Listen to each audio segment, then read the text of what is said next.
Je vous le disais à l'instant, le conseil de gestion du parc marin d'Iroise s'est réuni ce mardi. Pierre Maille, bonjour. Bonjour. Vous êtes le président du conseil général du Finistère, mais aussi le président de ce parc marin d'Iroise. Le public connaît peu cette entité. Est-ce que l'on peut rappeler sa philosophie et aussi son périmètre d'action ? Le parc marin commence maintenant à avoir un peu d'ancienneté. Nous avons presque 5 ans d'existence, en tout cas depuis la date de création. Mais je crois qu'il y a encore beaucoup d'efforts à faire pour bien savoir à quoi sert le parc marin. Je pense que sa mission principale, c'est d'assurer à la fois le développement d'un territoire dans le respect de ses richesses naturelles et de faire que nous nous appuyons sur les richesses d'un territoire en les préservant pour en faire un élément de développement. Je crois que c'est cet enjeu-là, c'est de tenir à la fois équitablement les deux bouts, économie, environnement. Alors l'économie est justement la ressource naturelle et notamment à l'ordre du jour de cette réunion, il y avait les algues et notamment les algues bio. On parle souvent des algues en mâle en Bretagne et là en fait vous avez montré que les algues pouvaient être une ressource. Les algues sont depuis longtemps une ressource, qu'il s'agisse de l'activité de nombreux goémoniers qui vont collecter les algues pour de l'industrie chimique, enfin, ou en tout cas la fabrication d'alginates, ou qu'il s'agisse de collecte à la côte de petites algues, qui est une activité traditionnelle, ancestrale, en Bretagne ou sur le littoral, et plus à destination de l'alimentaire ou de la cosmétique, disons.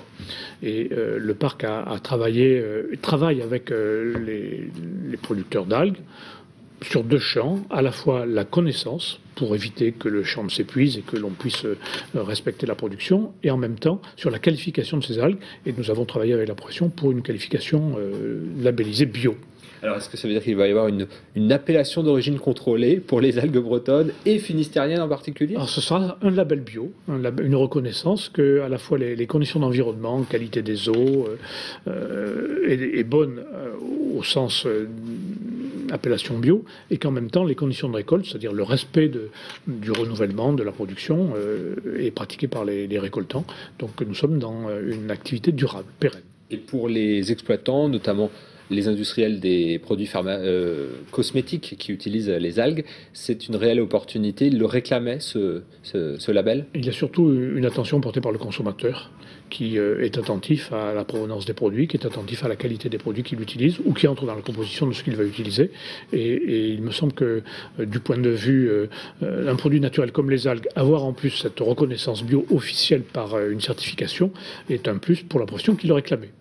Exploiter au mieux la ressource naturelle, c'était aussi l'un des points de cet ordre du jour, notamment concernant la bolinche. Alors cette pêche qui est pratiquée donc au filet, mais dans les filets, on ramène parfois autre chose que ce qui est prévu au départ. Il y avait donc un litige entre les différents métiers de la pêche. Vous l'avez résolu ? Alors nous avons connu effectivement un litige il y a 2 ans en baie de Douarnenez entre ceux qui pêchent la sardine avec ce filet qui entoure les bancs de poissons qu'on appelle bolinche et puis d'autres métiers qui eux pêchent à l'hameçon et qui s'opposaient, en tout cas qui avaient une controverse avec leurs concurrents si je puis dire, ou en tous les cas leurs collègues pêcheurs. Le parc marin a été saisi de cette question-là puisque nous sommes dans le périmètre du parc et nous avons proposé de mener avec la profession une analyse des pratiques de pêche et une observation des résultats de cette pêche.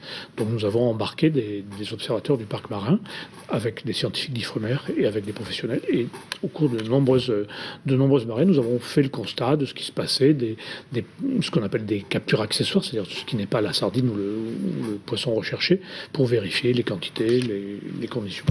Et nous avons présenté ces résultats devant le conseil de gestion mardi, effectivement, pour constater que d'une part, la situation était très apaisée, qu'il y avait là une sorte d'observation neutre des pratiques qui permettait de dire qu'aujourd'hui, la bolinche, si elle se conforme effectivement aux règles du jeu, n'est pas un handicap par rapport aux autres pratiques des autres métiers dans le parc marin. Donc les pêches accessoires sont réellement accessoires. Elles sont réellement accessoires. Très bien, merci Pierre Maille.